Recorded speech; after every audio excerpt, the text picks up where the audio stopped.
Hey, Salakia, I accidentally hit the power button on my phone and stopped the recording, But like I was saying, the Rothschilds and them, all right, they know this truth, all right. They know that the Messiah is coming back in a spaceship, all right. They know he's a so-called black man. They know we're the Israelites. They know they're the Edomites. They know about the slavery going on in the slavery that is prophesied for them to go into. All right, they know, all right. They're in the loop, okay. They have top level witches and warlocks. They have top level scholars, all right. And most importantly, they're watching the prophets. They have people watching the prophets of Great Millstone, So anyways, that's why they're getting freaked out about these UFO sightings, all right? Because they know those are the chariots of Israel coming to deliver the elect of the Heavenly Father's people, all right? And to put them into captivity, all right? St. Matthew 24 and 29. Immediately after the tribulation of those days, which is Jacob's trouble, which we're in the beginning of it, all right, shall the sun be darkened, and the moon shall not give her light, and the stars shall fall from heaven, and the powers of the heavens shall be shaken. Here's the point. And then shall appear the sign of the Son of Man, Yahushai, in heaven. And then shall all the tribes of the earth mourn. Why? We read that in Revelations 1 and 7.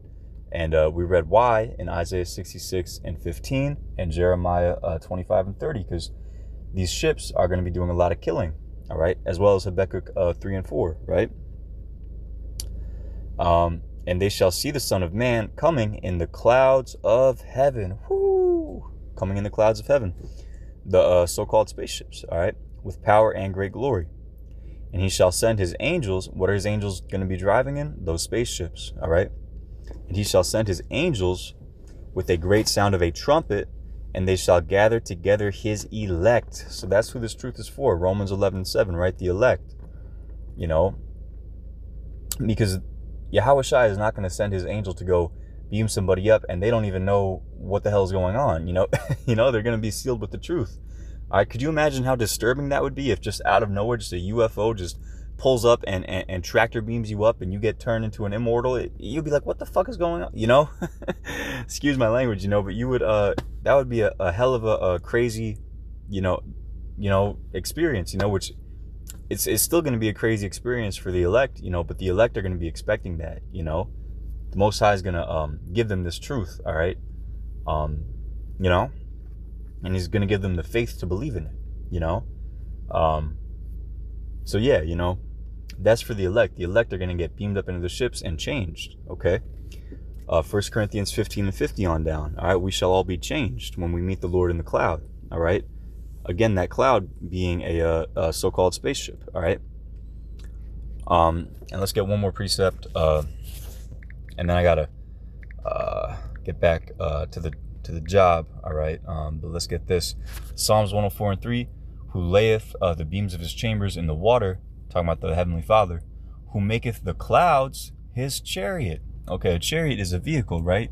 So now we can link that word clouds to vehicle, right? We just read cloud in all these different scriptures, right? The Heavenly Father makes these clouds his chariot. You see? Who walketh upon the wings of the wind, right? These are the vehicles for his angels, all right? Chariot. When the prophet Elijah, he had an understudy named Elisha, and when Elijah got beamed up into one of these chariots, okay, and Elisha saw it, and he said, a chariot of Israel, right? This is 2 Kings 2, and let's open this up. 2 Kings 2 and 10, it says, and he said, thou hast asked a hard thing. Nevertheless, if thou see me when I am taken from thee, so this is Elijah talking to Elisha, his understudy, all right, it shall be so unto thee, but if not, it shall not be so. And it came to pass, as they still went on and talked, that behold, there appeared a chariot of fire, all right, a so-called UFO, all right. If you've ever seen them, they're very bright. They're extremely bright, so it's likened unto a chariot of fire, and horses of fire, and parted them asunder. And Elijah went up by a whirlwind. Whirlwind is a term for a so-called UFO, right? Into heaven. All right, so Elijah got beamed up right in front of Elisha, What did Elisha say? He said, verse 12, and Elisha saw it, and he cried, my father, The chariot of Israel. Woo, the chariot of Israel. Okay, so-called UFO. All right, if you can receive it, you can receive it. If you can't, you can't. Okay, and the horsemen thereof.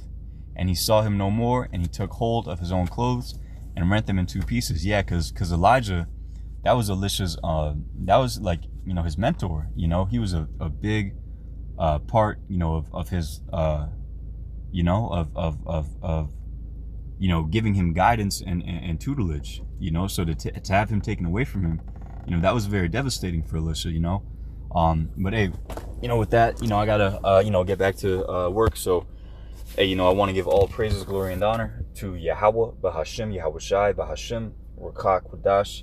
Double honors to the elders at Great Millstone who taught me this truth. And shalom to all you brothers out there and your good amount of sisters. I write shalom to you all. Shalom.